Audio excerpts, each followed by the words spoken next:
Hello everyone, welcome back to my YouTube channel. आज की class में हम करेंगे इंग्लिश के 100 गोल्डन रूल्स के पार्ट 3 का रिवीजन। इससे पहले हमने 2 पार्ट्स को कर लिया है, जिसमें हमने 1 से 10 और 11 से 20 तक 100 गोल्डन रूल्स जो इंग्लिश ग्रामर के हैं उनको कर लिया है। आज हम इसके 3rd पार्ट का रिवीजन करेंगे। इससे पहले हमने कल एक रूल देखा था, रूल नंबर 16। इसमें देखा था कि हमने यदि 2 नाउन हों और वे एंड के साथ जुड़े हुए हों तो इससे जो और ये किसी एक सेम पर्सन या थिंग से रिलेट करते हों तो उसके पहले यानी कि फॉर्मर 1 जो एंड से पहले वाला है उसके साथ केवल आर्टिकल लगेगा और उसके बाद वाले के साथ आर्टिकल नहीं लगेगा। जैसे doctor Kalam was a great person and a renowned scientist. तो ये ग्रेट पर्सन और रिनाउंड साइंटिस्ट दोनों एक ही पर्सन के लिए बात कही गई है, तो इसके साथ तो आर्टिकल लगेगा। और एंड के बाद जो रिनाउंड साइंटिस्ट वर्ड है इसके साथ आर्टिकल का यूज नहीं होगा। जैसे Mohan is the richest and the noblest person in this, तो the richest and noblest person in this, तो ये हमको यहाँ पर ध्यान रखना है। यदि एक ही पर्सन से रिलेट करता हो और एंड के साथ जुड़े हुए हों तो पहले वाले नाउन के साथ आर्टिकल लगेगा और उसके बाद वाले के साथ आर्टिकल नहीं लगेगा। अब हम देखेंगे 21 से 30 तक रूल। आज का हमारा rule number 21, don't use if with the following words. In words के साथ इफ़ का यूज़ नहीं होगा। जैसे suppose, in case, would, that, should, etcetera. ये कंडीशन में दिखाए, ये ऑलरेडी कंडीशन में ही होते हैं और कंडीशन के लिए ही इफ़ का यूज़ होता है। तो इन, सपोज, इन केस इनकी कंडीशन के बारे में ही बता रहे हैं और इसलिए इनके साथ इफ़ का यूज़ नहीं होगा। जैसे suppose if we miss the train what will we do then. अगर हमने सपोज करो कि हमने ट्रेन को मिस कर दिया तो हम क्या करेंगे। तो सपोज और इफ़, तो यहाँ पर इफ़ का यूज़ नहीं होगा। Suppose, in case, would, that और शुड, इनके साथ इफ़ का यूज़ कभी भी नहीं होगा। रूल नंबर 22, हु किसकी ओर डिनोट करता है, तो ये पर्सन के लिए सब्जेक्ट को रेफर करता है। होम पर्सन को ऑब्जेक्ट, पर्सन के रूप में ऑब्जेक्ट को रेफर करता है। और विच नॉन लिविंग्स के लिए होता है। जैसे हमारा एग्जाम्पल है यहाँ पर, Kamini welcomed the guest dash was a professor, तो यहाँ पर आ जाएगा हु क्यों, सब्जेक्ट के लिए कामिनी सब्जेक्ट है और सब्जेक्ट के को रेफर करने वाला होता है पर्सन और पर्सन के लिए आता है who. Mohan identified the lady who I think had been crying.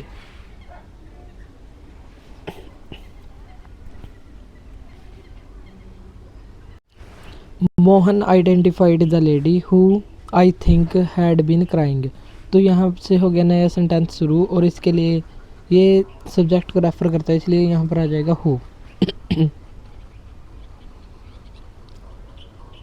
Next example है हमारा, I know them whom we have rejected in the process, तो them के लिए whom का यूज हुआ है।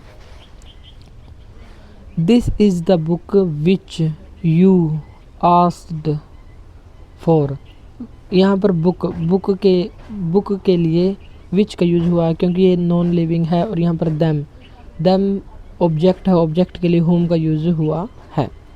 तो ये सभी बातें हमको ध्यान रखने की।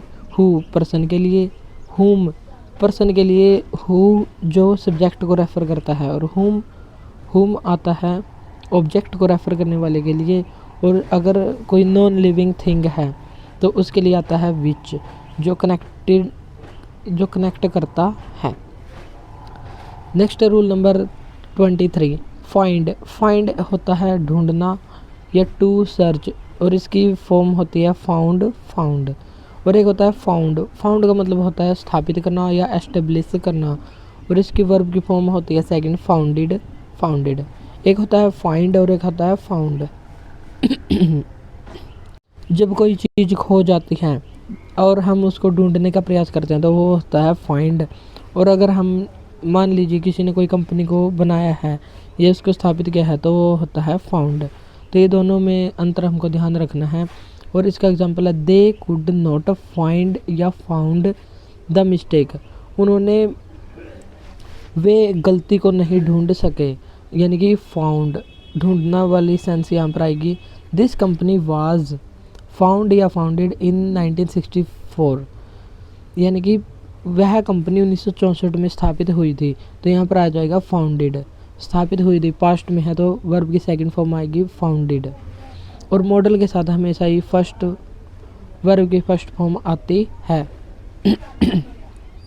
जैसे कुड के बाद नोट आया, नोट एडवर्ब है और इसके बाद जो वर्ब आई है वो हमेशा ही फर्स्ट फॉर्म आएगी। तो ये भी हमको यहाँ पर ध्यान रखना है। Next rule number 24, don't use unnecessary conjunction with although, as, because, as soon as, however, while, if, etcetera. अगर हमने ये वर्ड्स लगा रखे हैं तो इसके लिए हमको कोई भी अदर कंजक्शन का यूज़ नहीं करना होगा। जैसे although he studied very hard but he could not pass the exam. तो यहाँ पर ऑल्दो है इसलिए यहाँ पर बट कंजक्शन की यूज़ नहीं हो सकता। जैसे as he is my friend so I must help him. As यहाँ पर आ गया है और यहाँ पर सो का यूज़ नहीं होगा क्योंकि यहाँ पर एज आ गया है। एज, हाउएवर, ऑल्दो, इनके बाद अगर कंजंक्शन का यूज़ हो तो वहाँ पर कंजंक्शन नहीं आएगा। However it seems difficult but you can do it. तो यहाँ पर भी बट का यूज़ नहीं होगा। नेक्स्ट है as soon as the train stopped then the lights went off. तो यहाँ पर भी देन का यूज़ नहीं होगा क्योंकि यहाँ पर है एज सुन एज। ऑल्दो क्या दिखाता है, ये कॉन्ट्रास्ट को दिखाता है। कॉन्ट्रास्ट क्या होता है, पॉजिटिव स्टेटमेंट को कनेक्ट करता है। जैसे पॉजिटिव, अगर पहले पॉजिटिव सेंटेंस हो और बाद में नेगेटिव हो तो उन दोनों को कनेक्ट कौन करेगा, ऑल्दो करेगा। और अगर पहले नेगेटिव हो तो बाद में पॉजिटिव स्टेटमेंट होगी। तो दो अपोजिट स्टेटमेंट को कनेक्ट करने के लिए ऑल्दो का यूज होता है। Next rule number 25, always avoid double possession. हमेशा डबल पोजेसन से बचें। जैसे I have lost Ram's phone. यहाँ राम्स का मतलब है ऑफ राम, यानी कि राम का। यहाँ पर राम का ये अधिकार दिखाता है, यानी कि ये पॉजेसिव केस है। राम्स फ़ोन यानी कि राम्स का फ़ोन। जैसे राम्स कार, राम की कार। मोहन्स ब्रदर, मोहन का भाई। लेकिन हमको यहाँ पर ध्यान रखना है कि कभी भी दो पॉजेसिव डबल पोजेसन का यूज़ नहीं करना है। जैसे Mohan's uncle's friend has gone abroad for a month. तो यहाँ पर हमको क्या चेंज करना है, जो अंकल्स फ्रेंड है तो यहाँ पर करना है the friend of Mohan's uncle. तो यहाँ पर आर्टिकल द का यूज़ करके द फ्रेंड ऑफ करके यहाँ पर मोहन्स अंकल लिख देते हैं, the friends of Mohan's uncle. जैसे Ram's brothers neighbours, the neighbour of Ram's brother. तो ऐसे हम इसको सही कर सकते हैं, कभी भी डबल पोजेसन का यूज नहीं होगा। नेक्स्ट रूल नंबर 26, अनलेस का मतलब होता है इफ़ नॉट, यानी कि इसमें नॉट पहले से ही और इसके साथ नॉट या नेवर का यूज नहीं होगा। ये हमने इससे पिछले रूल में देख लिया था और ये कंजक्शन की तरह कार्य करता है। और इफ़ जब आता है तो ये एक कंडीशन को दिखाता है। और अनटिल क्या दिखाता है, टिल नॉट, यानी कि ये टाइम को डिनोट करता है और अनलेस कंडीशन को डिनोट करता है। और ये दोनों ही कंजक्शन है, अनलेस और अनटिल टाइम को और अनलेस कंडीशन को दिखाता है। जैसे नोट करके हमको ध्यान रखना है कि अनलेस और अनटिल के साथ कभी भी नेगेटिव वर्ड्स यानी कि not, never, don't, doesn't, no, इनका यूज़ नहीं होगा। जैसे वी प्लेड अनटिल या अनलेस इट गोट डार्क। जब तक अंधेरा नहीं हो गया हम खेलते रहे, यानी कि ये टाइम को डिनोट करता है। और टाइम के लिए आता है अनटिल। अनलेस या until you don't talk to him you can't know the truth. यहाँ पर दिखाता है कंडीशन। तो अनलेस यू और इसके साथ नोट का यूज नहीं होगा। यू टॉक टू हिम, तुम उससे बोलते रहे। You can't know the truth, और तुम सच नहीं जानते थे। He won't get well unless या until he doesn't quit smoking. यहाँ पर भी नेगेटिव वर्ड्स का यूज नहीं होगा, यहाँ पर भी नहीं होगा, और ये कंडीशन को दिखाता है जब तक तुम स्मोक को छोड़ नहीं देते। तो यहाँ पर हो जाएगा अनलेस, तो कंडीशन के लिए अनलेस और अनटिल टाइम के लिए होता है। Next rule number 27, not only. यदि सेंटेंस में नॉट ओनली दिखाई दे तो उसके जस्ट बाद यानी कि आगे सेंटेंस में बट ऑल्सो का यूज होगा और इसके बाद नाउन या एडजेक्टिव का यूज होगा। आइदर के साथ और का यूज होगा, नाइदर के साथ नॉर का यूज होगा, बोथ के साथ एंड का यूज होगा, बिटवीन के साथ भी एंड और वेदर के साथ और का यूज होगा। तो ये सभी बातें हमको यहाँ पर ध्यान रखनी है। चलिए तो हम कुछ एग्जाम्पल देख लेते हैं। We should not only help Mohan but also Ram. तो यहाँ पर जो हेल्प है वो यहाँ पर नहीं आएगी बट कि यहाँ पर आएगी। वी शुड हेल्प मॉडल के साथ हमेशा ही वर्ब की first form. We should help not only Mohan but also Ram.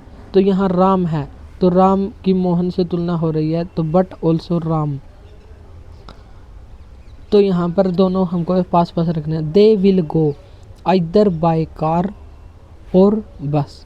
तो यहाँ कार और बस दोनों ही पास पास में हमको रखने हैं, आइदर बाय कार और बस। नेक्स्ट है वी नाइदर बोरो और लैंड। और नहीं, नाइदर के साथ हमेशा आएगा nor. Both Ram and Kamal has gone there. तो राम एंड कमल यहाँ पर दो हो गए और दो होता है प्लूरल, और प्लूरल के लिए हमेशा ही आता है हैव। तो यहाँ पर हैज़ नहीं, हैव का यूज होगा। There are 3 stations between New Delhi to Kishanganj. New Delhi और किशनगंज के बीच 3 स्टेशन हैं। 3 स्टेशंस हैं। बिटवीन के साथ हमेशा ही आएगा एंड, तो एंड का यूज यहाँ पर हो जाएगा। जैसे आइदर के साथ और, नाइदर के साथ नोर, बोथ के साथ एंड और बिटवीन के साथ भी एंड का यूज होगा। I am not sure whether he is at home NOR somewhere else. तो वेदर के साथ हमने देखा था कि और का यूज होगा। तो ये बातें हमको ही यहाँ पर ध्यान रखनी है। नेक्स्ट रूल नंबर 28, सूनर के साथ देन, हार्डली के साथ व्हेन और स्केर्सली के साथ व्हेन का यूज होगा। जैसे no sooner had he arrived then. तो यहाँ पर देन ये नहीं, ये वाला यूज होगा। He was asked to leave. No sooner had the teacher seen Ram then he started study. No sooner के साथ हैड के साथ सब्जेक्ट और वर्ब की थर्ड फॉर्म, और उसके बाद देन का यूज होगा। जैसे हार्डली या स्केर्सली के बाद हैड सब्जेक्ट और वर्ब की थर्ड फॉर्म और फिर व्हेन का यूज होगा। जैसे hardly had a moment past when the door cracked open. Next rule number 29 जो आज का लास्ट रूल है, और इसके बाद हम करेंगे कल की क्लास।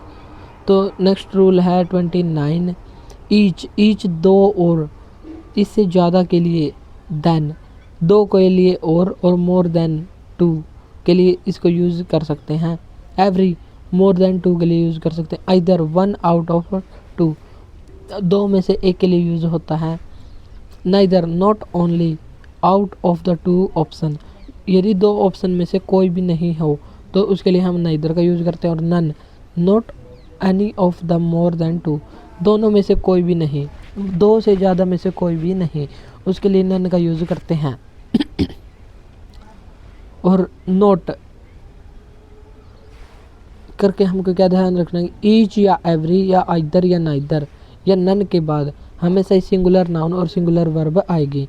और each, either, neither, none, of, none के बाद ऑफ और प्लूरल नाउन के साथ ही हमेशा सिंगुलर वर्ब आएगी। जैसे ईच के बाद प्रोनाउन हो या एडजेक्टिव हो,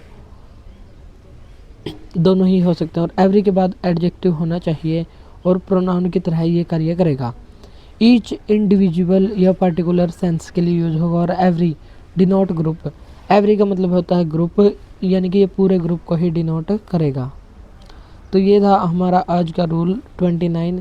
इसके एग्जाम्पल करेंगे हम नेक्स्ट क्लास में। तो आज के लिए इतना ही। अगर क्लास अच्छी लगी तो इसको लाइक और शेयर ज़रूर करें।